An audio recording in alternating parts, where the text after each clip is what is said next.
Welcome back to the Gridiron Drive. I am Anthony Carenti, joined as always by my co-host Peter Traina. And the Senior Bowl has just wrapped up in Mobile, Alabama, and we're here to break down the biggest winners from the week. The event's a huge opportunity for draft prospects to boost their stock, and we saw plenty of guys take full advantage. Pete, how you feeling? Yeah, man, I'm feeling good. Some guys, they solidified their spots as day one or two picks, while other guys put their names on the map in a big way. So we'll go position by position. We'll highlight some players that we think stood out the most, and we'll try to keep this positive, right?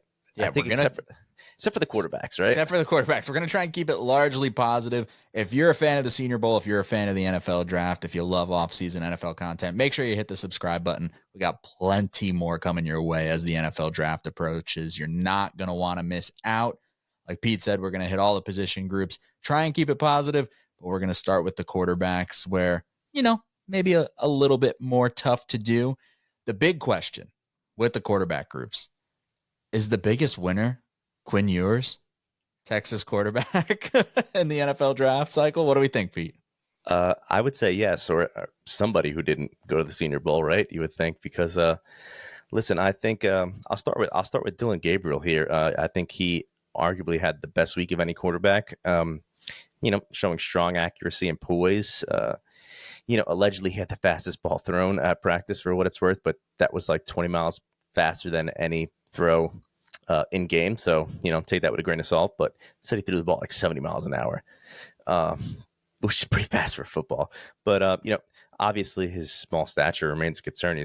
But I think he's likely secured a roster spot as at worst, a plus backup quarterback, 5'10 and a half, 202. Small hands, got 9-inch hands, 5'11 wingspan, So it's really just his size. It's the Bryce Young outlier size question all over again, but with lesser draft capital. Because to me, I think Dylan Gabriel plays quarterback better than almost any quarterback prospect in this draft class. Deadly accuracy, smart with the football, really sound decision making, really makes playing quarterback look easy. Has done it for multiple years at multiple programs. It's just the size thing. I don't like to make a habit of betting on outlier size, and the Bryce Young thing's been a roller coaster. I don't know, man. Dylan Gabriel is a good football player. If you can get past the size thing, he won't go round one. I still think he has a chance to sneak into day two, and see if he can compete for a starting job somewhere. But like you said, at worst, I think he's a high-end backup quarterback. He'll shine in the interview process, I think. Absolutely. All right, you want to go to our other guys here? Yeah, the internet was buzzing for Jackson Dart, I think, in a draft class desperate for somebody to emerge as quarterback 3, a locked and loaded quarterback 3. But the only clip that, circulates from Jackson Dart seems to be like the one throw where he threw, to the end zone. Look, I think Jackson Dart is a raw quarterback that in the right spot could develop into something, but I think we're propping him up too much if we're desperate to make him quarterback 3 and shoehorn him into round 1. I think taking him as a round 1 draft pick is a mistake for a franchise. Day 2 is a different story if you have the luxury to maybe develop him a little bit, but what are your thoughts on Dart? Yeah, I mean, he's got decent size, almost 6'2", 226, 9.5-inch arms. It's just, he just didn't really show much at the Senior Bowl, and he didn't do more to elevate his draft stock, I thought. It was pretty much an underwhelming week for him, and he didn't really move the needle much. So, he's in that scheme right now at Ole Miss where it's like you said, it's one first, second read. They're usually open, and he hits them. So, yeah, can he, adapt to a pro offense? We'll see. I know they tried to throw him under center a lot, and he had a couple fumbles day one. So, it seems like he got better throughout the week, but he just didn't do enough to really lock him in as a day one pick, I think. Yeah, and we can't talk Senior Bowl quarterbacks without bringing up the toolsiest guy of them all, Alabama quarterback Jalen Milroe. Milroe do anything to help his stock for you at the Senior Bowl? He had such a perplexing week, Anthony, man. 6'1.5", 220, 8 3/4 inch hand size. Not what you like to see. He didn't show off his big arm or his athleticism, which was like so perplexing, man. Like he took weird sacks, like instead of running, where it's. I Hmm. think he was trying to show that he's a passer first, Yeah. and then he just took bad sacks. I don't know. He's another guy who just did not improve his draft stock. I think like you said, he still has the tools that'll intrigue teams, but it wasn't the showcase performance you were hoping for. Yeah, I think similar to Dart, it doesn't do anything to like vault him into day one talk for me. Jalen Milroe has been, will continue to be for me like the perfect quintessential day two quarterback. Tools for days. If you can get him somewhere where somebody can mold him into something that's a complete quarterback prospect.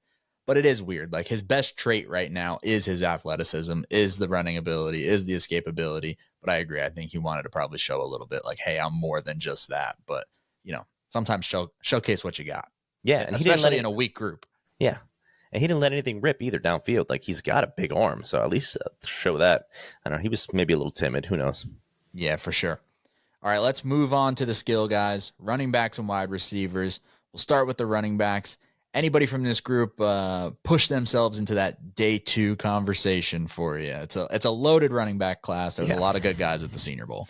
Yeah, it's tough to say that if anybody's a day two guys besides the guys that we spoke about in our video, which we will probably link in the description. We highlighted 10 running backs that you must know. But I'm going to talk about a guy, Anthony, who LaQuint Allen from Syracuse, 6 foot and quarter, 207. He's got good size, a physical inside runner. He's got reliable hands. He showed it both on film and throughout the Senior Bowl practices. He showed versatility that can make him an intriguing mid-round prospect. I don't think he's making it to day two. I mean, who knows? There's just so many good running backs in this draft. Yeah, it wouldn't shock me if LaQuint Allen goes on day two. I could see him being like a round three guy, like mid to late round three. The upside that he gives you as a receiving weapon, I mean, you saw it all season with Syracuse.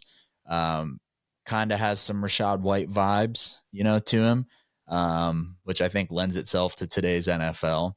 LaQuint Allen's a good player. I think he had a good week. Um, I can't talk Senior Bowl running backs and not talk Devin Neal. This is a Devin Neal propaganda podcast. We are pro Devin Neal now and forever.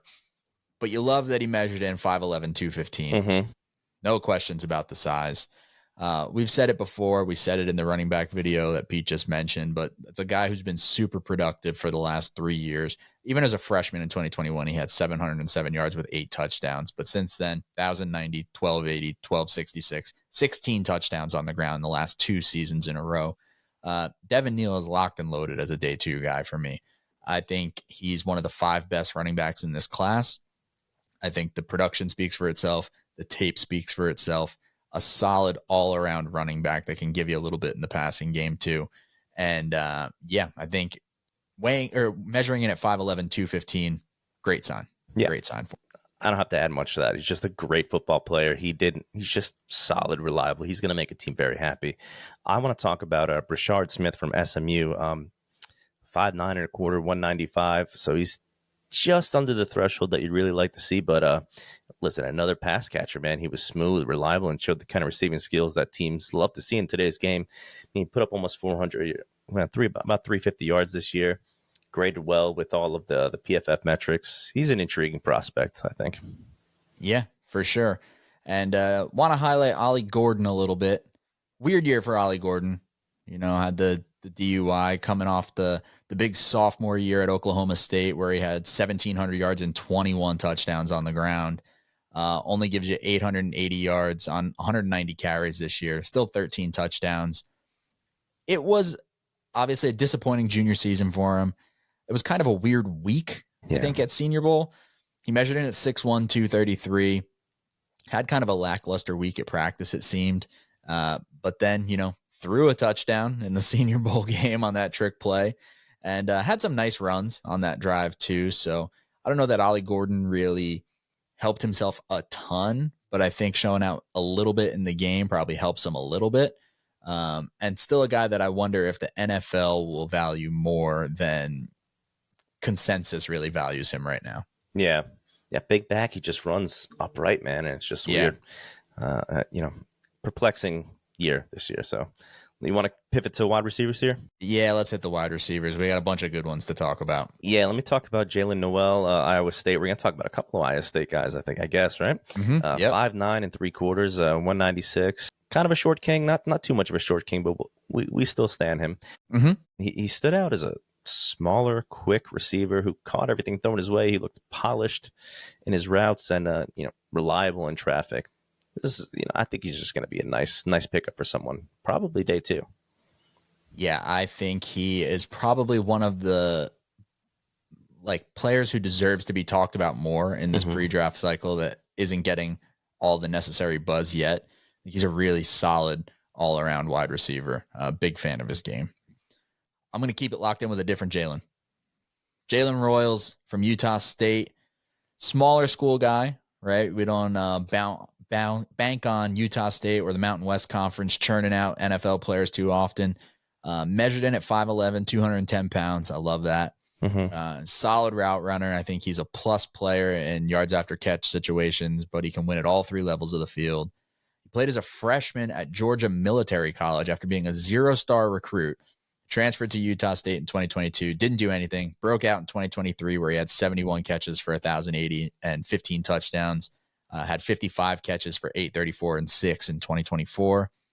I think that he's really got some violence behind his hands when he's dealing with press coverage at the line.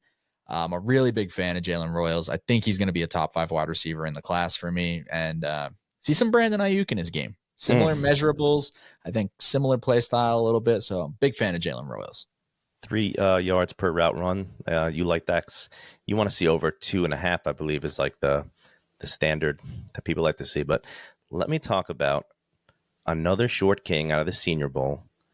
Tez Johnson from Oregon, 5'9" and 1/4, 156 pounds, 6'1" wingspan. Can somebody get my man a couple peanut butter sandwiches, please? Please load him up. Just another guy who flashed explosive traits and great hands. Obviously, the only concern with him is size. He's an extreme outlier in terms of build, but the athleticism is undeniable. And, Tank did it. Why not him? I wonder a little bit, too, because Tez, by all accounts, had been uncoverable. So I wonder if we're going to do the thing where right now it's like, man, Tez is really good, but he's a little small. And then the combine comes around and Tez just dusts the 40. Yeah. Just absolutely blazes it. And then everybody's like, who cares? He's fast. And then the hype builds back up. But man, he is good. He is good. It's just another guy where it's like, I think we would probably, not we in the us sense, the royal we, all of us would probably be more receptive to buying in on Tez if we weren't talking or still thinking about Tank Dell and the horrific injury. Yeah. And it's like, oh man, right now I'm hoping Tank Dell plays football again. So that's always a concern with the small guys, but Tez is a good player. If you can get past the size, Tez is a good player. And I think he makes up for the lack of size in a lot of ways. I'm going to hit the other Iowa State guy, Jaden Higgins. Big body wide receiver, 6'3" and 3/4 he measured in at 217 pounds. My biggest problem with Jaden Higgins is I don't think he plays quite as big as that size, or doesn't play quite as physical as I'd like for him to, being that size, but I think he makes up for that with better movement skills than you'd expect for a guy as big as he is. Was impressed with his footwork off the line in one-on-ones at Senior Bowl practice from what we saw. He's a guy that had 87 catches for almost 1,200 yards and 9 touchdowns this past year at Iowa State. I think that another guy that it wouldn't shock me if he snuck into day 2. I think right now I'd expect him to be like a mid to late third round pick. Maybe he falls to the beginning of the 4th round. But I think if you're a team that can take him in the 4th round of the NFL draft, that's really good value. So somewhere in that mid 3rd round to early 4th round, I think you're getting a good player there with Jaden Higgins. We'd be remiss if we didn't talk about this final guy here, Jack Betch from TCU, 6'1" and 1/4, 212 pounds. This is a guy who I think solidified himself top end of day 2, I think. He isn't an elite separator by any means, but he's big, he's strong, and he's reliable. And he caught everything thrown his way and shown he could be a physical position receiver at the next level. Yeah, I think the NFL will love him. He's not going to be the fanciest guy when we're talking fantasy. You're not going to have all the buzz around him because he's not an elite separator. The athleticism isn't crazy, anything like that, but just a good, solid football player, like a good, solid all around wide receiver that I think somebody would love to pencil in as their, wide receiver 2 in an offense that they need a reliable possession guy when he goes over the middle of the field. Big fan of Jack Besh. Oh, yeah. All right. Should we move on to the tight ends and offensive line?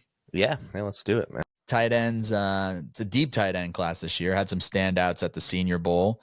Any of these guys sneak their way into round 1, or are we looking at some day 2 and day 3 picks here at tight end for you? I think we mostly have day 2 guys in the Senior Bowl. I want to call out Elijah Arroyo. I think 6'4.5", 251.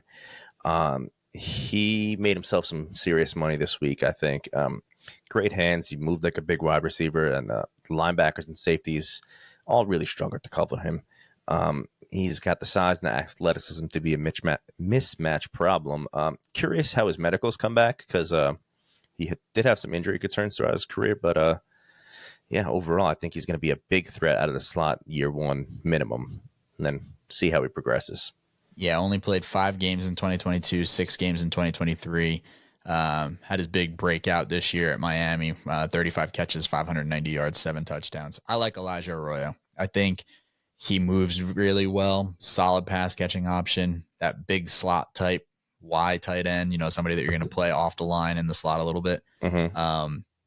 I think he's a really solid target in those mid rounds. Like another guy that I don't know if he'll go round 2, but Elijah Arroyo in round 3 feels like a nice solid pick for some NFL team. The one guy I had eyes on was Mason Taylor, son of former New York Jet great Jason Taylor. Also the Dolphins, but Semantics.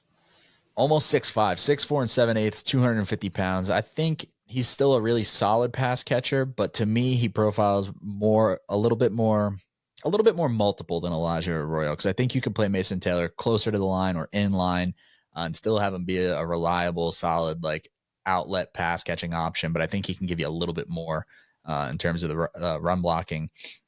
Pretty consistent over his career at LSU, honestly. And when you think about it, LSU's had some mouths to feed. Even as a freshman in 2022, he had 38 catches for 414 yards and 3 touchdowns, 546 yards this past season in 2024. So not like crazy eye-popping numbers, but consistent in an offense that's pretty regularly featured top-end wide receiver talent. So I think that bears mentioning when we take a look at the box score for Mason Taylor. Absolutely, man. Let's talk about some defensive standouts. We got to hit the O-line. Oh, did we skip the O-line? We got to hit the O-line. Oh, my goodness. Look at me. Got to get these big guys some fun. There's an O-lineman who snuck his way into round 1. I just know it. I want to hear about him. This is Gray Zabel, man. 6'5" and 3/8, 316 pounds. This guy played all over the offensive line, and he held his own against all the top competition. That versatility is going to be huge for him, and his draft stock. He he definitely pushed his way into day 1 consideration as a center or a guard. He's got quick feet and nice balance, man. Yeah, probably the best all-around O-line performance at the Senior Bowl. An absolute mauler that can play up and down the line. I was also impressed with Anthony Belton from North Carolina State. Measured in 6'5", 345. He's a powerful dude. Held his own against Mike Green, who we'll get to in a little bit, but moves better than I thought he would for a guy that size. Not sure if we're talking round 1, but I think he's probably pretty firmly in that round 2 discussion right now. Yeah. How about Josh Connerly out of Oregon? He had that one awful viral rep, but I think besides that, I think he might have had the best week of any player at the Senior Bowl. He dominated one-on-ones 98% of the time. I think he solidified himself as a top-tier prospect. 6'4" and an eighth. Yeah, and on that one bad rep, I'm pretty sure he was playing on the opposite side than he normally was. Like he was playing right tackle instead of left tackle. And Mike Green took his lunch, but they're designed for the defenders. Oh, absolutely. Yeah, so it's like the offensive linemen are constantly getting put in situations that they're uncomfortable with or playing a new position or something like that, and the D-line just gets the tee off on them. Yeah, it's awful. I got one more guy I wanted to highlight because we're a Short King podcast. So Willie Lampkin out of North Carolina, 5'10" and 3/8, 270 pounds. That's small for a lineman. He's got 6'6" wingspan, though. Listen, Short King, but he held his own against much bigger competition. I just wanted to highlight him. I love it. All right. Let's hit the defensive standouts. I think that there's one guy We just mentioned him, who pretty firmly locked himself into being the second best edge in this class. Tell me how you like Mike Green. He's locked in as edge too. I think they're a dominant week. He left early, proved his ability to win in pass rush situations. He came in with questions about being at a small school, and he just answered them all. Yeah, eliminated any size concerns too. I know people thought undersized, but measured in 6'3", 251 pounds. It's a guy who had 17 sacks and 23 tackles for loss this last year at Marshall. Look, I think Abdul Carter is locked and loaded as edge one in this class, but when we're talking about pure pass rush ability, I think the gap between Carter and Mike Green isn't as big as some people have thought in the past. The difference is Carter, I think, is just more multiple in what you could do with him. Walter Nolan, insane first step on Walter Nolan. The explosive ability is absolutely crazy. A guy who hasn't had like eye-popping statistics necessarily, but his best year this past season at Ole Miss after transferring from Texas A&M, 6.5 sacks, 14 tackles for loss, measured in 6'3" and a quarter, 293 pounds. Just think he's an absolute mismatch nightmare on the interior D-line. The first step is so fast and he's so explosive that guards and centers are going to struggle to keep up with it. So if you can put him in the middle of your D-line, I think he's going to wreak some havoc. Yeah, I'm hoping that something bad happens in like his interview process, something that he's there falls to round two. Yeah, at the top of the day too, so that the Giants can get him. But let me talk about Josh Former here from FSU. He had an up and down collegiate career, but he dominated during the Senior Bowl, flashing consistency and power. Outstanding measurables for his position. I could see him rising up the boards, man. I love it. I want to highlight a couple defensive backs. Jahdae Barron from Texas, measured in 5'11", 200 pounds. This past season at Texas was terrific for him. He had 5 picks, 67 combined tackles, 3 tackles for loss, 1 sack. Versatility is so big with Barron. He's proven he can play outside, but you can really play him almost anywhere in the secondary.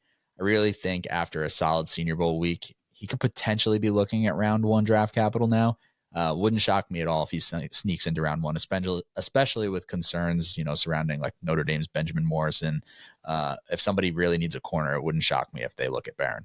Total Swiss Army life. I mean, I think they even played him at linebacker a little bit. Yeah, you can move him everywhere. Kind of. I think DJ comped him to Brian Branch, which not bad. Not bad. Good player. I would be remiss if I didn't talk about Darius Alexander out of Toledo. He's kind of a guy who I think he's going to be one of my guys. He's big, strong, and lean, and he consistently disrupted plays and showcased his potential as an interior force. I love his size. I mean, 6'10" wingspan is insane. Crazy. Yeah. Absolutely crazy. Talking about one of your guys, I think Quincy Riley, the corner from Louisville, is going to be one of my guys. 5'10", 192, a little undersized, but he's got really, really good instincts, and he's really physical for his size. And there's something I love about a corner who's just a little undersized that plays like punches above his weight, is like feisty and like physical. I love that. I think Quincy Riley is a really solid mid-round pick. Another guy that, if he falls to round 4, I think someone's getting a steal. I think he's probably should be a day 2 pick, but if he falls out of day 2, someone's getting a steal. And there's one other guy I wanted to talk about, edge rusher from UCLA, Oladejo. I'm not going to try to say his first name because I'm going to embarrass myself. Listen, he's a former inside linebacker who transitioned to edge, and he was phenomenal all week. Smart, instinctive, and explosive. And I think he found his best position at the next level on the edge. All right. So biggest takeaways from the Senior Bowl? Defensive line is elite. If you need a interior defensive lineman specifically, this is the draft. I didn't see, you never see much out of the linebackers in the Senior Bowl, which is a bummer. But I'm curious to see how some of these wide receivers for day 2 pan out as well, because I think there's a lot of guys here, and obviously, the running backs, it's an insane class this year, and I feel like anytime somebody's going to be on the board day 3, I'm going to be like, draft the running back. He's going to be even the teams that don't need one, might have to take one just because there's so many good ones this year. Agreed on all those accounts, and I think the tight end depth is really worth highlighting. There's going to be a good mid-round run on tight ends this year. Senior Bowl, of course, just one step in the pre-draft process, but it is a big one. We're now heading on to combine season, and things are going to get even crazier from there. That's right. We'll be covering all the draft action. So make sure to like, subscribe, and follow us for more breakdowns leading up to the 2025 NFL Draft. That's a wrap for this week's episode. Thanks for tuning in. Comment down below. Let us know who you thought had a great Senior Bowl, and we will talk to you guys next week. Keep the drive alive. Don't forget to like and subscribe.